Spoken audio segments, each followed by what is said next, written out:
Okay, next question जो हम solve करने जा रहे हैं उसमें देखो क्या दिया गया है। क्वेश्चन में बोला गया है कि एक आइस क्यूब है। क्या है? आइस क्यूब जो कि फ्लोट कर रहा है पानी के ऊपर। बच्चों, आप एक फैक्ट होता है जानते हैं कि जो आइस होता है वो चाहे किसी भी शेप का हो, जब वो पानी पर फ्लोट करता है तो जो पानी के ऊपर हमें उसका पोर्शन दिखाई देता है, क्योंकि पानी के अंदर नहीं जाता है कभी भी आइस कंप्लीटली, वो फ्लोट करता रहता है। तो इसके लिए एक फैक्ट है जो जनरल नॉलेज के लिए लोग याद भी रखते हैं। वो क्या है कि जब पानी पर आइस फ्लोट करता है तो पानी के सरफेस पर हमें उसका जो पोर्शन दिखाई देता है उसका वो सिर्फ 1/9 होता है इसके टोटल वॉल्यूम का। समझे ना? मतलब उसका 9 गुना वॉल्यूम नीचे है। समझे क्या बोल रहा हूं मैं? जो हमें फ्लोटिंग आइस का पोर्शन पानी के सरफेस पे दिखाई देता है उसका 9 गुना पोर्शन नीचे होता है पानी के। समझ में आई क्या बोला मैंने? ये जो एक मूवी आई थी ना टाइटैनिक, उससे भी रिलेट करके देख सकते हैं आप कि जब कैप्टन उसको चला रहा था उस शिप को, तो उसे जो आइसबर्ग दिखाई दिया सामने वो छोटे वॉल्यूम का दिखाई दिया कि वो छोटा वॉल्यूम, छोटा आइसबर्ग है, इससे टकराएंगे। मतलब अगर उसने देखा भी होगा, ऐसा तो नहीं जैसा मूवी में दिखा रखा है कि वो उसे देखता नहीं है। समझे ना? कैप्टन वहाँ बैठा ही नहीं है, आइस जो शिप है वो चलते जा रहा है। तो मुझे ऐसा लगता है कि अगर वो कैप्टन उसको देखता भी है आइसबर्ग को, तो जो उसको दिखाई देगा वो पोर्शन बहुत छोटा होगा। किसके रेस्पेक्ट में? जिससे वो टकराने जा रहा है। समझे क्या बोल रहा हूं मैं? मतलब अगर ये शिप है, ये मैं सरफेस दिखा देता हूं, किसका? सी लेवल दिखा देता हूं।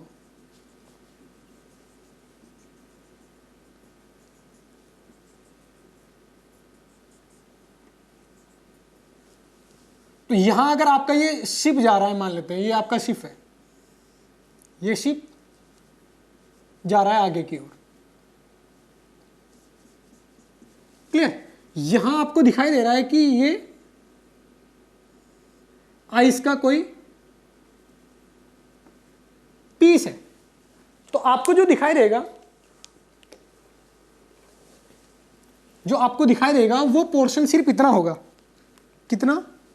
ये वाला पोर्शन जो ऊपर है। लेकिन एक्चुअल में उसका साइज जो आपको ऊपर दिखाई दे रहा है उसके कई गुना अंदर है। वो कितने गुना होता है? अगर मैं कहता हूं कि ये टोटल वॉल्यूम V है, ये आइस का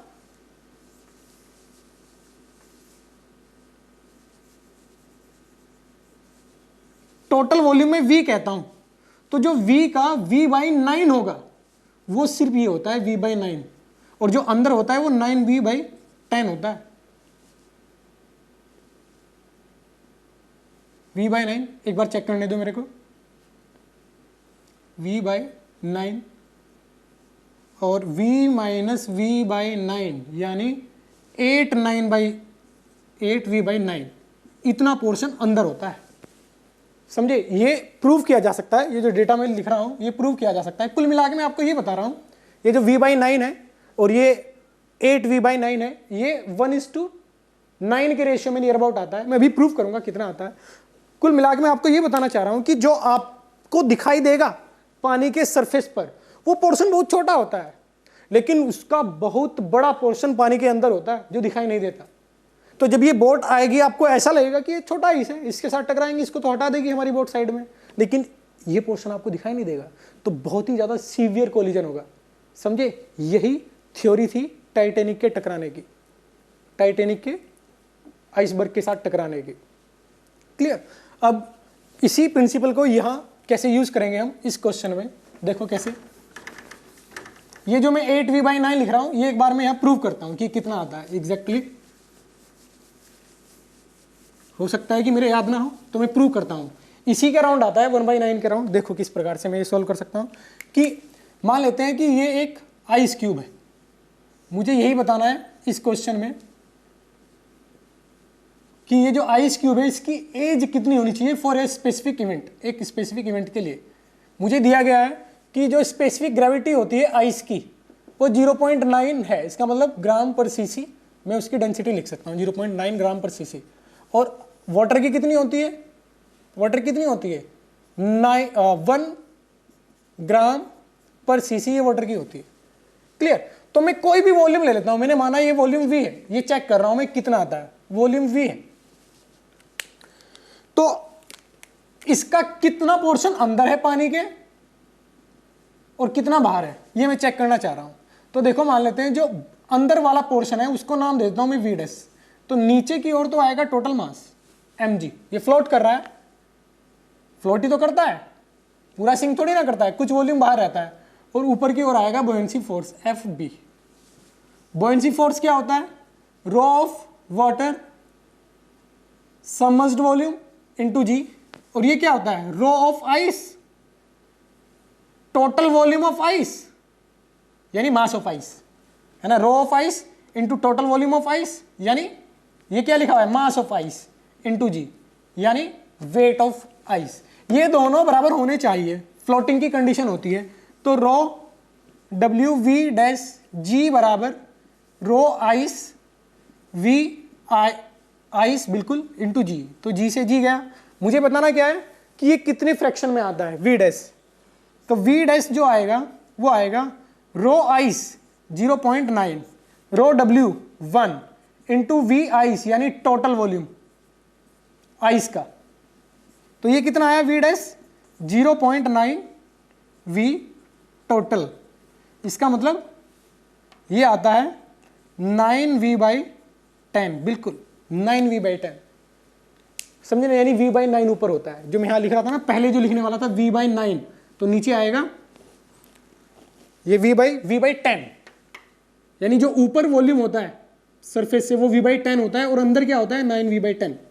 यही तो पोर्शन बता रहा है मेरे को। सबमर्ज्ड वॉल्यूम क्या है 9v/10, और जो ऊपर वाला आएगा v डबल डैश, जो ऊपर मुझे दिखता है वो कितना आना चाहिए v/10, वो v/10 आना चाहिए। अंदर जो आएगा वो आना चाहिए 9v/10। इन दोनों को जोड़ूंगा तो मैं क्या आएगा, टोटल वॉल्यूम जो मैंने माना था v, ये v डैश, ये v डबल डैश। अब मुझे ये पता चला यहां से कि जो पानी के सरफेस पर मुझे आइस का पोर्शन दिखाई देता है वो सिर्फ टोटल का 1/10 होता है, यानी उसका 10 गुना पोर्शन नीचे है पानी के, समझे। ये छोटा सा वॉल्यूम जो ऊपर था इसके 10 गुना वॉल्यूम अंदर है पानी के, जो मुझे दिखता नहीं है। तो वही चीज यहां है। अब मुझे ये बताना है कि इसके ऊपर में, इस क्वेश्चन में क्या बताना है कि इसके ऊपर मुझे एक ब्लॉक रखना है। किसका, मेटल का ब्लॉक रखना है, जिसका मास कितना है 0.5 kg। क्वेश्चन में ये बोला गया है कि इस आइस क्यूब की एज कितनी होनी चाहिए। ये कैलकुलेशन तो मैंने ये जानने के लिए की, जो मैं पीछे बता रहा था आपको कि कितना पोर्शन बाहर होता है और कितना अंदर होता है, ये कैलकुलेशन। और ये फैक्ट है, क्योंकि ये दोनों चीज फैक्ट होती है कि आइस की स्पेसिफिक ग्रेविटी कितनी होती है और पानी की स्पेसिफिक ग्रेविटी कितनी होती है, उस पर डिपेंड करता है। यानी आप आइस किसी भी शेप का किसी भी पानी में डालोगे तो हमेशा उस टोटल वॉल्यूम का 1/10 पानी के ऊपर आपको दिखाई देगा, हमेशा, चाहे वो कोई भी शेप हो। ये फैक्ट है, ये डेटा क्लियर। अब इस क्वेश्चन में मुझे ये बताना है कि मेटल इसके ऊपर रखा जाता है आइस क्यूब के, और ये जस्ट सिंक वाली स्टेट में है। कौन, आइस, यानी ये लाइन जस्ट इसको टच कर देगी अगर ये मेटल इसके ऊपर रख दूं। तो ये ए कितना होना चाहिए, तो मैं वो फिगर बना लेता हूं जो इसने बोला। क्या बोला,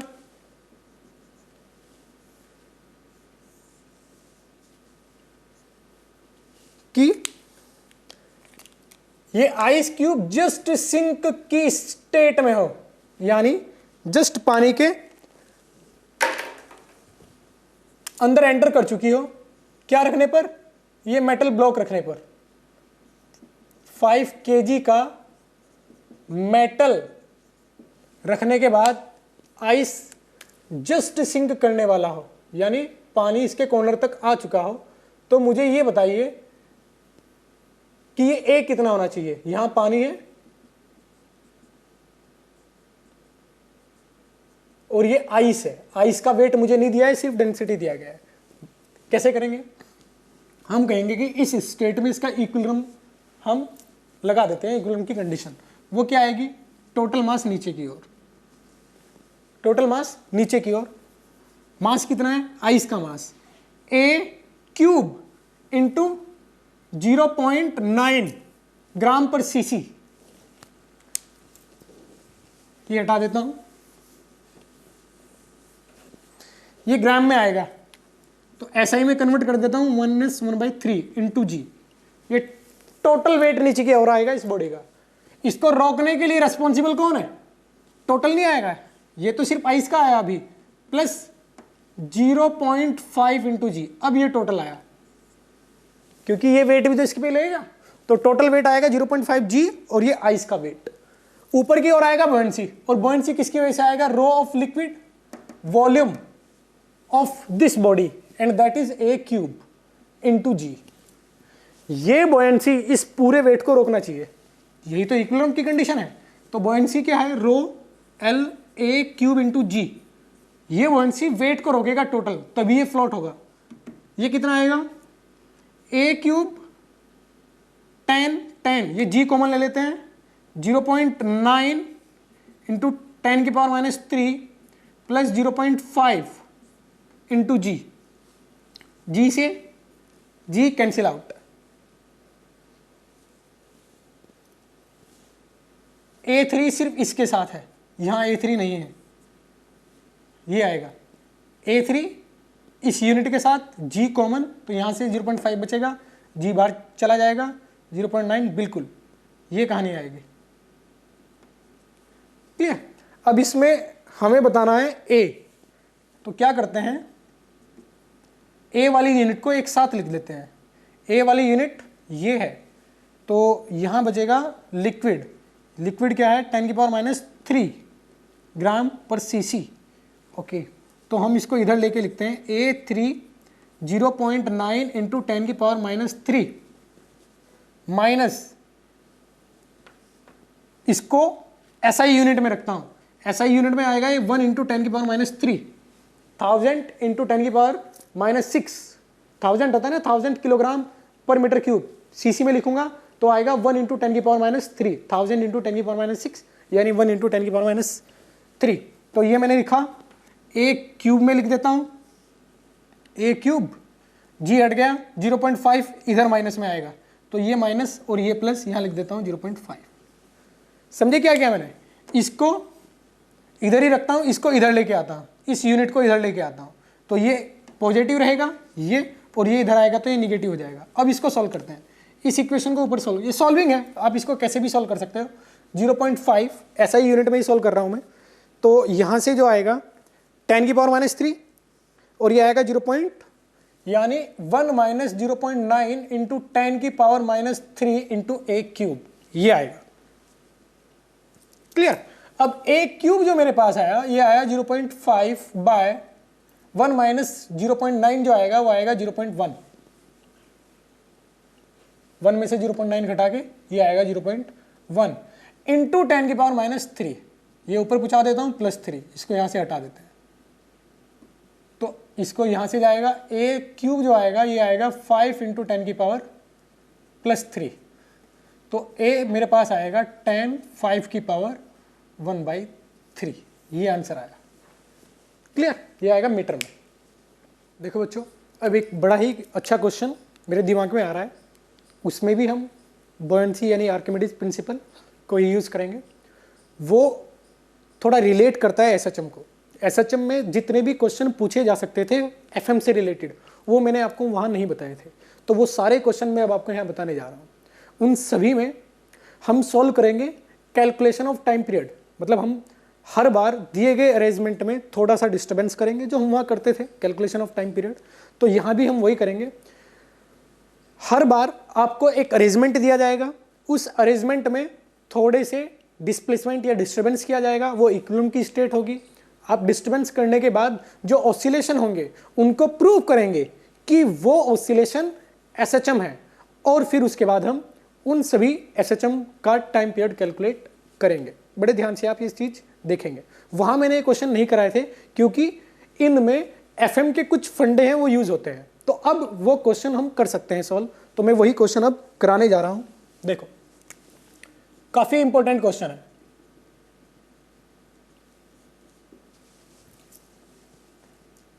पहले आसान क्वेश्चन लेता हूं।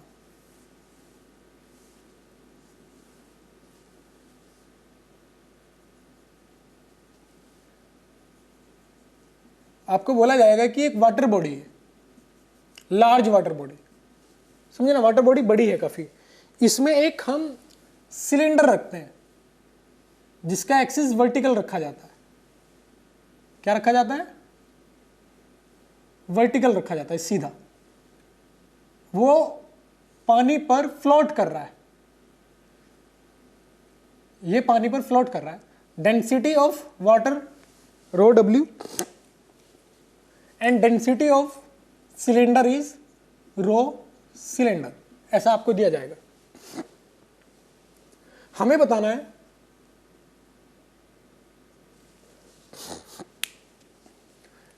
ये भी फ्लोट कर रहा है। यदि इस स्टेट से इसकी टोटल हाइट मुझे देनी चाहिए आपको, सिलेंडर की टोटल हाइट कैपिटल H है, और जो इस वक्त इक्विलिब्रियम की स्टेट में हाइट है वो स्मॉल h है। समझे ना, जो पोर्शन अंदर है पानी के वो स्मॉल h है। ये आपको क्वेश्चन में दिया जाएगा। अब वो बोलेगा कि इस इक्विलिब्रियम से यदि इस सिलेंडर को थोड़ा डिस्प्लेस किया जाए तो जो ऑसिलेशन होंगे उन ऑसिलेशंस का टाइम पीरियड बताइए, ये क्वेश्चन होगा। हम क्या करते हैं? पहला स्टेप फर्स्ट, वो क्या है? Step first, define mean position. याद करें, वो सारे स्टेप में यहाँ यूज करूंगा जो आपको बताए गए थे। डिफाइन मीन पोजीशन, वो क्या होता है कि मीन पोजीशन के करस्पॉन्डिंग यानी इक्विलिब्रियम के करस्पॉन्डिंग जो इक्वेशन है बना सकते हैं आप, वो बनाइए। तो बना देते हैं। नीचे की ओर क्या आएगा? इसकी रेडियस मान लेता हूं मैं स्मॉल r, बेस की रेडियस स्मॉल r है। तो नीचे की ओर जो मास आएगा उसकी वजह से वेट लगेगा, और ऊपर की ओर एक F बॉयंसी आएगा। और इस वक्त मैं ये कहूंगा कि F बॉयंसी इस स्टेट में, मीन पोजीशन की स्टेट में, F buoyancy will be equal to mg। Clear? F buoyancy क्या आएगा? रो ऑफ लिक्विड यानी जो वाटर है, वाटर सबमर्ज्ड वॉल्यूम कितना आएगा? Pi r square into h, submerged volume into g, m into g। Equation first, पहली equation. अब यहां से इसको हम थोड़ा क्या करते हैं? Displaced. Step second, we will displace the given body from its mean position, and after displacement we will make FBD। Clear? FBD हम बनाएंगे और फिर F नेट लिखेंगे, और F नेट की इक्वेशन को हम KX की फॉर्म में लिखेंगे। समझे ना? वो सारे स्टेप में यहां यूज करने जा रहा हूं। तो अब मैं इसको अगर डिस्प्लेस करता हूं तो डिस्प्लेस्ड वाली सिचुएशन यहां बना देता हूं। मैंने इतना डिस्प्लेस किया कि अब मुझे फिगर ये दिखाई देगा। पहले वाली जो इसकी स्टेट थी वो ये थी, ये यहां था, लेकिन अब ये कहां है? अब ये यहां आ चुका है। मैंने ये x डिस्प्लेस किया, तो अब इस स्टेट में नीचे की ओर जो फोर्स आएगा वो तो अभी भी mg आएगा, मास थोड़ी ना चेंज किया है मैंने, लेकिन बेटा ऊपर की ओर FB डैश आ जाएगा। और अब डिस्प्लेस करने के बाद यदि मैं इस सिलेंडर को छोड़ता हूं तो ये ऊपर की ओर मूव करेगा, क्योंकि FB डैश बड़ा होगा, क्योंकि पहले वाला बुओयेंसी mg को रोक रहा है, नीचे वाला फोर्स अभी भी वही है, और अब FB मैंने बढ़ा दिया क्योंकि मैंने सबमर्ज्ड वॉल्यूम बढ़ा दिया। और ये वैल्यू क्या रखेगा? रो ऑफ लिक्विड नया सबमर्ज्ड वॉल्यूम इनटू g। समझे? तो अब मैं F नेट की कैलकुलेशन करूंगा। F नेट, FBD बना दिया मैंने। F नेट क्या आएगा? FB dash minus mg। FB dash क्या आएगा? रो ऑफ लिक्विड नया सबमर्ज्ड वॉल्यूम। नया सबमर्ज्ड वॉल्यूम क्या है? ये पहले h था, अब मैंने ये x किया, तो अब ये हाइट जो हो जाएगी ये h प्लस एक्स हो जाएगी, h प्लस एक्स। आई बात समझ में? ये पहले h था, अब मैंने x और किया नीचे, यहां से लेके यहां तक h था, ये कितना है? x, तो h प्लस एक्स हो जाएगा टोटल। मैं लिखूंगा रो पाई r square h plus x minus mg। आई बात समझ में? ये आएगा एफ नेट। अब इसको थोड़ा सॉल्व करते हैं इस इक्वेशन को। सॉल्विंग में pi R square H plus rho liquid pi R square X minus M G. अब जरा इसमें देखो, pi R square H, pi R into G भी तो होता है इसमें। ये जी तो भूल गया ना, ये जी भी लगाना पड़ेगा, तो यहां जी भी आएगा और यहां भी जी आएगा। तो ये वैल्यू जो लिखा हुआ है वो ये है, रो डब्ल्यू लिक्विड, लिक्विड कौन है? डब्ल्यू है, डब्ल्यू कितना आएगा? Pi R square H into G into rho W, तो यानी ये एम जी है, minus rho pi R square X into G plus minus, ये माइनस है तो यहां आएगा माइनस एम जी। अब इससे ये कैंसिल आउट हो जाएगा, ये प्लस है तो ये भी प्लस है। तो एफ नेट मेरे पास जो आया वो आया, यहां लिख देता हूं, एफ नेट जो आएगा मेरे पास वो आएगा रो pi R square X into जी, और ये सभी कांस्टेंट है। अगर मैं इसको वेक्टर फॉर्म में लिखना चाहता हूं तो ये नेट फोर्स ऊपर की ओर आया और डिस्प्लेसमेंट मैंने नीचे दिया, तो वेक्टर फोर्स में, वेक्टर फॉर्म में यहां एक माइनस भी मुझे लगाना पड़ेगा, ये, और इसको मैं बोलूंगा के इफेक्टिव। तो इसलिए अब आंसर आएगा टी बराबर 2 pi root M of cylinder K effective. और के इफेक्टिव क्या है? ये।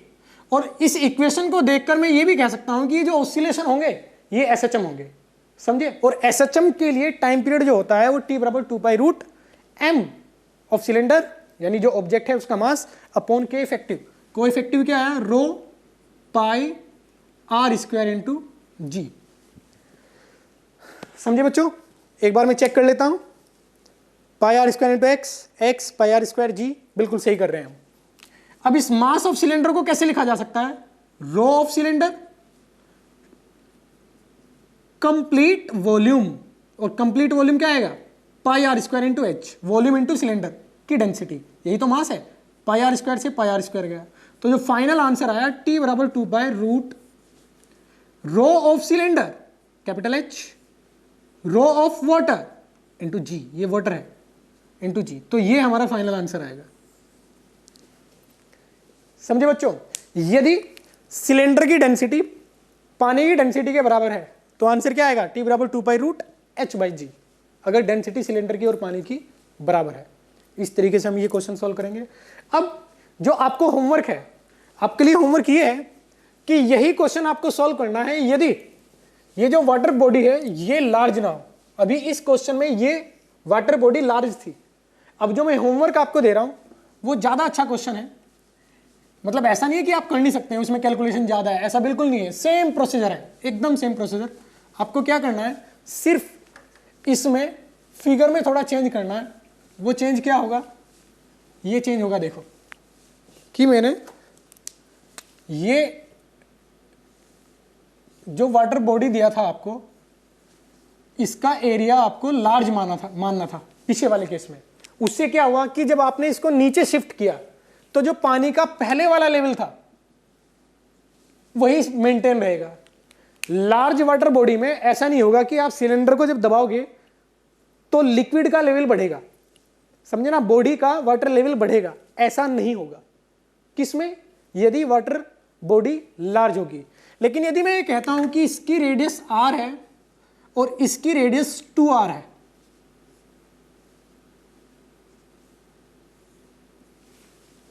ये बोल देता हूं मैं √2r, यानी दुगना कर देता हूं, ये r और ये रेडियस कितनी है? √2r, जिससे कि एरिया दुगना हो जाए। ये एरिया आएगा पाई आर स्क्वायर और ये एरिया आएगा पाई 2r स्क्वायर, यानी 2 पाई आर स्क्वायर। तो ये एरिया अगर स्मॉल a है तो ये 2a है, दुगना एरिया है बीकर का। मतलब इस बार जो ये सिलेंडर जिस वाटर बॉडी में रखा हुआ है वो वाटर बॉडी लार्ज नहीं है। इस केस में आपको कुछ इस प्रकार से फिगर बनाना चाहिए कि ये बीकर का जो दीवारें हैं ये ऊपर तक है, ये इक्विलिब्रियम स्टेट है। यदि यहां से आप इसको प्रेस करोगे तो ये लेवल यहां नहीं रहेगा, ये थोड़ा ऊपर जाएगा, समझे? आप इस सिलेंडर को नीचे दबाओगे तो ये लेवल ऊपर जाएगा पानी का, जाएगा, समझे ना। अगर बकेट में घर एक्सपेरिमेंट करेंगे आप, तो आप देखेंगे कि यदि सिलेंडर नीचे दबाओगे आप, तो बेटा ये वॉल्यूम कंज्यूम करेगा, और वो वॉल्यूम कंज्यूम करेगा तो यहां से जो लिक्विड हटेगा वो यहां आएगा, तो यानी ये लेवल ऊपर बढ़ेगा, तब ये बॉयंसी फोर्स अलग तरीके से कैलकुलेट किया जाएगा। तो ये आपका होमवर्क है। चेंज क्या है, प्रीवियस क्वेश्चन है कि यदि एक सिलेंडर जिसकी हाइट h है और वो पानी में स्मॉल h हाइट रखते हुए फ्लोट कर रहा है, सिलेंडर की डेंसिटी rho Cl है, बताइए यदि जिस बीकर में ये सिलेंडर रखा हुआ है उस बीकर का बॉटम एरिया सिलेंडर के एरिया का दुगना है, तो सिलेंडर को थोड़ा डिस्प्लेस करने के बाद जो ऑसिलेशन होंगे उनका टाइम पीरियड बताओ। ये आपका होमवर्क रहेगा, इसको आपको सॉल्व करना है। अच्छा क्वेश्चन है, आसान क्वेश्चन है, समझे।